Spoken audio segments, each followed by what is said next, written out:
અમરેલી જિલ્લામાં મિલકત સંબંધી બનાવો, ચોરીના બનાવો બનતા હોય છે। આ સંબંધમાં Bhavnagar range IGP Shri Gautam Parmar sir દ્વારા તથા અમરેલી જિલ્લા પોલીસ વડા શ્રી સંજય ખરાત સર નાઓ દ્વારા માર્ગદર્શન અને સૂચના વારંવાર આપવામાં આવતી હોય છે। તે સંદર્ભમાં અમરેલી જિલ્લા એલસીબીપીઆઈના રાહબર હેઠળ એમની ટીમ આવા ગુનાઓ ડિટેક્ટ કરવા માટે પ્રયત્નશીલ હતી।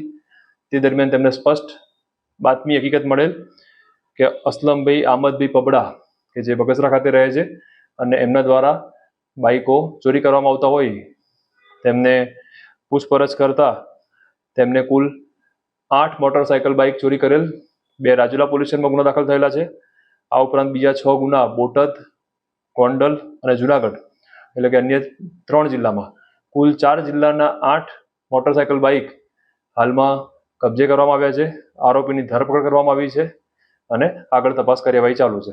આ સાથે જ ખાસ જણાવવાનું કે આ તપાસ દરમિયાન ધ્યાનમાં આવેલ છે કે ચોરીના બાઇકો ચોર દ્વારા ચોરી કર્યા પછી ખોટા કાગળ બનાવી ગામડામાં ખાસ કરીને ખેડૂત વર્ગને ઓછા ભાવે લખાણ કરી આપવામાં આવતું હોય છે। ખેડૂતો દ્વારા એ બાઇક ચોરાયેલું છે કે નહીં, આરસી બુક એની સાથે છે કે નહીં, આવા કોઈ પણ પ્રકારના બીજા જેન્યુઇન ડોક્યુમેન્ટ લીધા વગર માત્ર લખાણના આધારે સાચું સમજી ખરીદતા હોય છે।